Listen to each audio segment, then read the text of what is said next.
there's something that needs to happen, like a pretty large thing that needs to happen when somebody wants to actually convert into being a paid customer.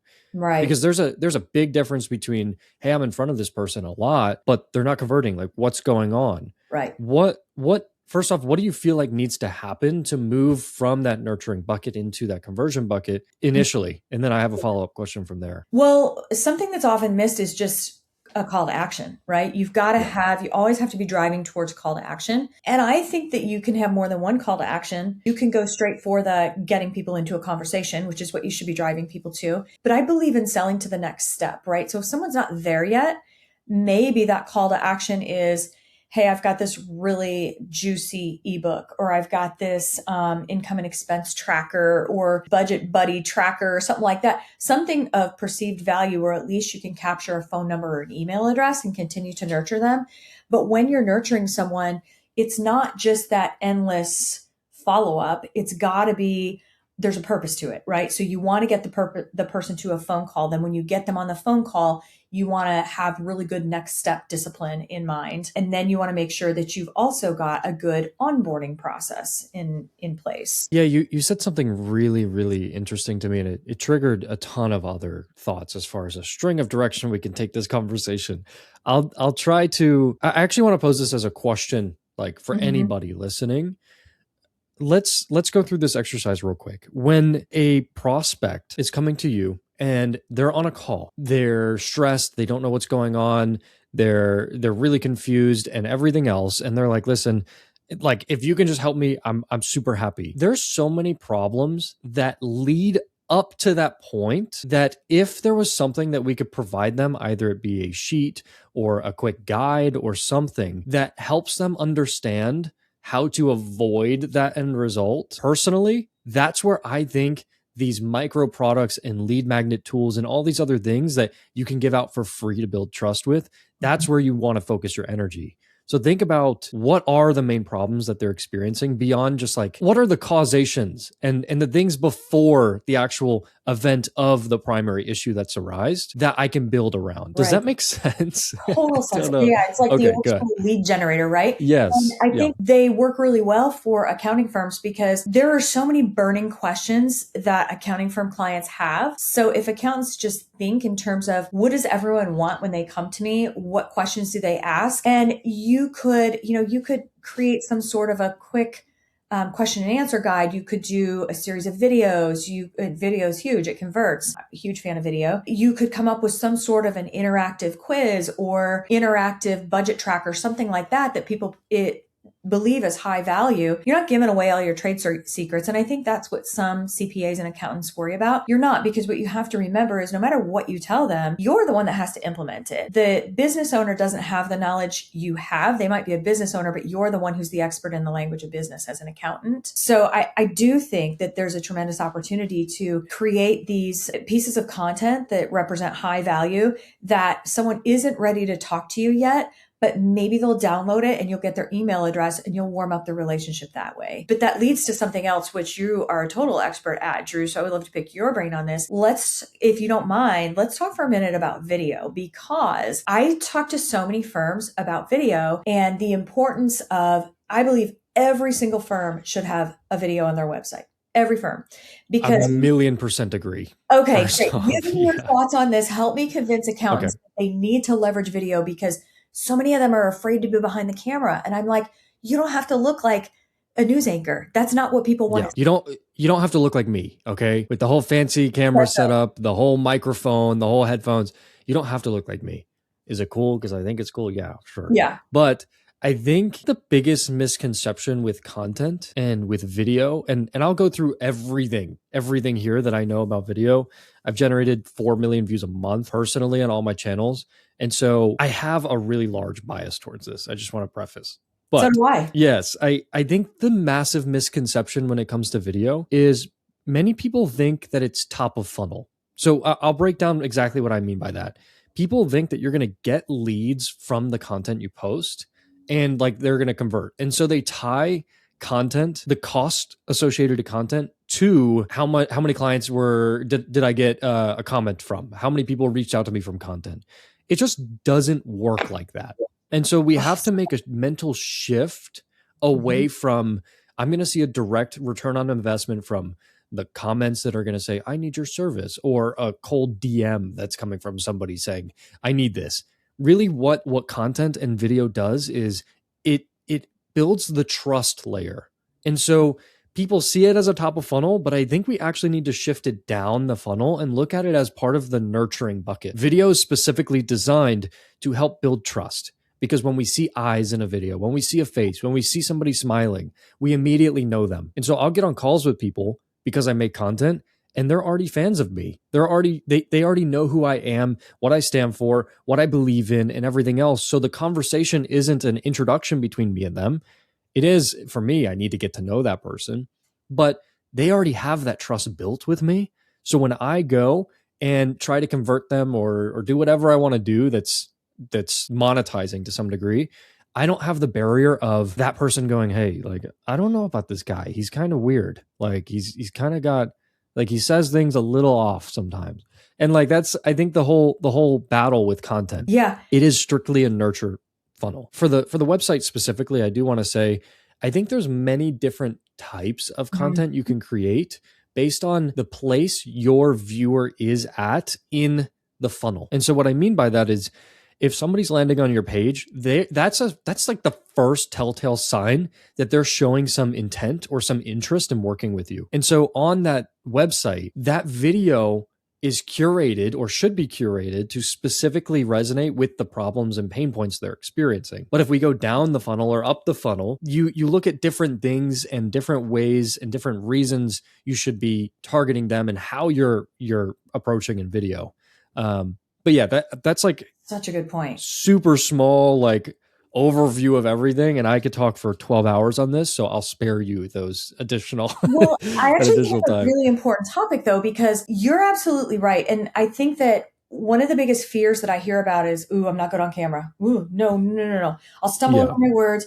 And I always tell people, you just have to start. You're going to look back a year from now and go, ooh, that content was terrible, but no one's paying attention. When you Yeah. just start first putting some content out there, whether you're just doing it on YouTube or Instagram, or you're just doing it so that you've got a couple of different videos on your website, depending on, as you pointed out, which is a great point, where your website visitors are at in the funnel, you just have to start and you get better over time. And think about it this way. Would you buy, or would you rather buy something from someone you know or a complete stranger? It's Right. always going to be someone you know. Well, what's Right. the best way to get to know someone in today's day and age with digital, the digital world we live in? You have to be visible on video. I mean, you just I, have to. I think one of the main reasons behind why people don't like making content and what turns so many people off is because they enter it with this mentality that I need to sell myself, Mm-hmm. right? The most top performing content I've ever posted is when I am truly authentically myself, speaking about a passion, speaking about what I enjoy, speaking about some hacks that might help somebody. It's like the day to day life that people grab onto. And so we need to shift away from this mentality of like, well, I don't know how to speak about my company. Like, how do I like talk about a call to action in my content for like people to work with me? Like, how do I do all of that? Throw all of that away. You're speaking to one of your friends, and that friend is on the other side of a FaceTime call, which is actually your camera. And they're asking you about your business. They're asking you about how do I best do my finances, best do my taxes, best do all of this other stuff. And so that transition starts to happen where I'm actually speaking to a human and I'm helping that human on that other end. I know their problems, I know their pain points. And when I can start to like have a conversation with the camera where it looks really natural, it's because I've forgotten about the camera and I've entered this state of I'm just talking to a friend. And Right. so if we can get to that point with content and get to the point where we're recording ourselves and our thought processes without the concern of, I'm trying to sell myself. I'm trying to sell myself. I Mhm. need a return on investment on this. I need revenue from this. Like, get away from that. We're being human. And by being human, you build more trust, which then leads to a return on that investment, right? Such a great piece of advice. And I think that it bears repeating that if you're trying to get started as an accountant by creating some content, even if it's a video for your website, look at it through the lens of you're an accountant. Every accountant I've ever met in my entire life does this in part because they want to help people genuinely. Look at it through that lens. What can you say on video to your best friend who's on the other side of that lens that you're talking to? Don't make it scripted. Don't worry if you stumble over words. Don't worry if you're having a bad hair day or whatever the case is. People don't care about that. They care about the personality, the warmth, and the actual content of what you're saying. So I think that's a great lens. Just think about helping people. Why did you become an accountant in the first place? Talk about that. Right. Yeah. And I also do feel the need to say the phrase extend your hold on, we're going to get there. Extend your time horizon for success. And what I mean by that is 6 months on social media, you're going to see no results. Exactly. I'm just setting that precedent right now. I made content for 3 years before I had my first viral video. It got 1.5 million views. Now, the baseline for what my views are, because of all the learning lessons from those 3 years, is now significantly higher. I think it's close to 50 times higher than what my baseline views were back then, right? And so when I look at the most compounding thing possible, it's getting in front of as many eyes as possible, and every person has two. Yep. Getting in front of as many eyes as possible, but then making sure that the eyes that you're getting in front of are also the right ones. And so if we can do that over the course of 3, 4, 5 years, I'm on a time frame of 10 years with this stuff. Every time I sit down to record, I don't care about, oh, well, I'm balding right here a little bit. Yeah. And then if I turn around, I'm going to flashbang you, like without a doubt, from the balding on my head. But like, I'm not thinking about that stuff. Maybe I do going to sleep. But the bigger thing that I think about there is, in that moment, how do I just resonate from a human standpoint with this person? Yeah. Can I resonate? Can I understand their problem enough to where they go, you know what, that person is onto something there. Mm-hmm. And even by me saying, hey, I'm balding, there's definitely somebody listening that's like, damn, that's funny because it's me too. Yeah. And, hey, I'm sorry to you specifically that is resonating with that. But we're in it together, bro.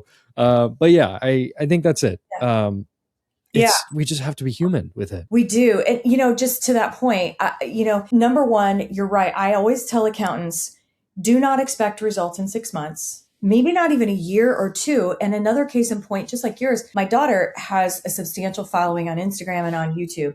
And it took her years to build that. Yeah. And what's funny is when I look at her content today, and even my mom, her grandma, will say, oh my goodness, did you see what she had on in that? It's like this shabby flannel shirt, and her hair's on top of her head, she has makeup on.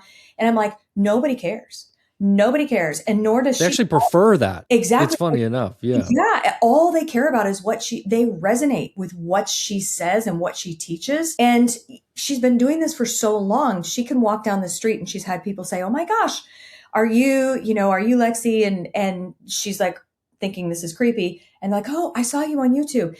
So YouTube That's cool. YouTube is a big deal. And I really think every accounting firm who's in growth mode needs to have a YouTube channel, and they need to be putting out video content, and they need to kind of get over the fact that no one is going to judge you. No one's going to worry about what you say specifically or how you look, or if you stumble over your words. They're more interested in your passion, your energy, and the content that you're sharing. So I'm also a huge proponent of video. You're an expert in it. I'm just a huge proponent of it. So I wanted to make sure that we brought that one home. Well, I'll just say people will judge you, especially online. Well, that's a good point. And like, don't worry, I'm not going to fully disprove you here. Don't worry. We don't want to scare our accountants. Yeah, sorry. People will judge you, but there's a caveat to all of what I'm about to say. Online is so different from in person. Mm-hmm. And so it's so weird. I get so many hate comments on a daily basis from my content. Really? And I've now transformed it and looked at it in a very different lens than I did when I first started content. When I would get that, it would affect my whole day. I'd be like, why is this human doing this? But it's what I've learned is more of a reflection on the actual individual behind that screen typing than it is me. That's so true. Right? And so like when I'm scrolling and that person's like, grown man making content doing this thing, which is, I got that comment the other day. I was like, all right, buddy. Welcome to social media. But like, you realize very quickly that they're hurting inside themselves. You got to just take a deep breath and step back from it and realize that social media as itself, you have to look down on it and go, not down, like, right. I know what you mean. Demean it, but like look top down from it and go, you know what, like this game that we're playing here is separate from who I am as an individual. Mm-hmm. And that helped me a lot.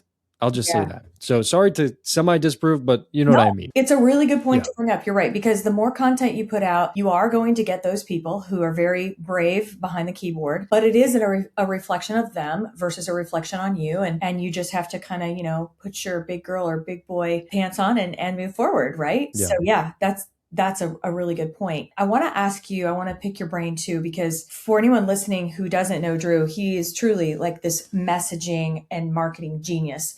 And I Thank think you. that one of the things that I like to talk to accounting firms about is the entire sales cycle, right? And I want to talk a little bit about the importance of staying in front of your existing clients and some of the different ways that we can automate doing that and what the value of it is. What are your thoughts on that? To date, the most impactful and easiest conversion you will ever get is from somebody referring somebody to you. Because that key word we said earlier, trust. Yeah. If they trust that person they're speaking to and that person says, this person really helped me, everything changes. They go, okay, cool. I'm blindly following and trusting that you said that. And that's why UGC, user generated content, is incredible, all these other things. But the importance of maintaining the relationship with your clients beyond just the engaged work kind of stuff is imperative for maintaining and growing a business.